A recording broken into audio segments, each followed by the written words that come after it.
Kiai Ganjen oleh Yolin Onawa. Orang yang sedang jatuh cinta memang sulit disadarkan. Begitulah pemuja Cak Nun alias Markenun itu. Sedikit saja pujaannya mendapatkan kritik, mereka akan mengamuk. Sebenarnya itu reaksi yang wajar karena mereka memang tidak kenal Markenun luar dalam. Mereka hanya tahu dia dari versi yang ada di atas panggung. Markenun yang serba tahu, bijaksana, seorang legenda hidup. Faktanya Markenun tak sesuci itu. Mereka yang hidup sezaman dengannya dan tahu kelakuannya bakal tertawa saat tahu Markenun dikultuskan seperti sekarang. Salah satu pembenaran yang sering saya dengar adalah Markenun itu sahabat dekatnya Gus Dur. Jangan berani mengkritiknya. Ini pernyataan orang yang buta sejarah. Markenun tidak pernah dekat dengan Gus Dur. Pernah satu panggung, iya, tapi mereka tidak pernah dekat sebagai sahabat. Mereka bukan dua orang yang saling merindukan, apalagi saling melengkapi. Kalau Gus Dur disebut sahabat Romo Mangun itu baru benar, karena keduanya saling melengkapi, saling terkait satu sama lain.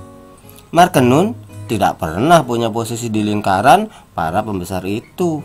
Kalau nempel-nempel tukang klaim, ya. Bahkan Gus Dur pernah menyebutnya Kiai Ganjen, plesetan dari Kiai Kanjeng. Seorang sahabat tidak akan menyebut seperti itu karena mereka berdua memang bukan sahabat. Dan Gus Dur juga tidak suka sikap kemanyun Markenun. Seolah-olah kiai padahal ya bukan. Seolah-olah negarawan padahal ya bukan.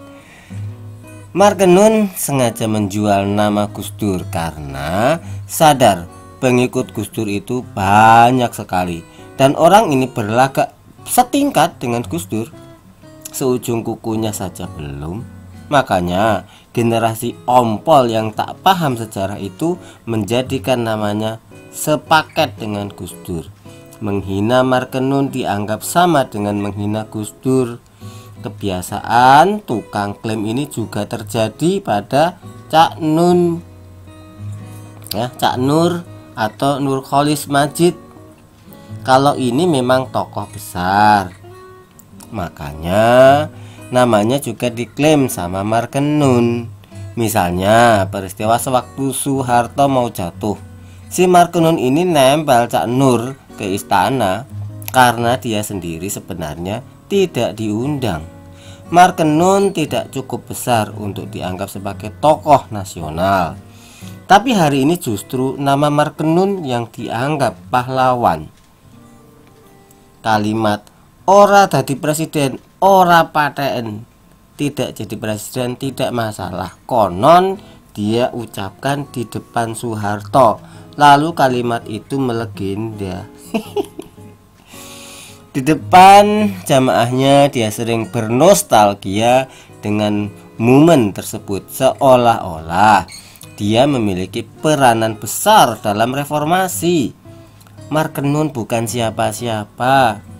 Tidak di masa lalu di antara para pembesar itu, juga tidak di masa sekarang di zaman internet, ketika anak-anak jauh lebih kritis dari yang kita bayangkan. Nama Markenun tidak dikenal kecuali di kalangan jamaahnya, orang-orang yang menganggapnya lucu dan punya koneksi tingkat atas, bahkan dianggap tidak punya celah, lebih terlihat mendewa-dewakannya. Makanya kalau Markenun membuat hinaan yang gak intelek, ya wajar. Makomnya hanya segitu, boro-boro negarawan, kiai saja belum.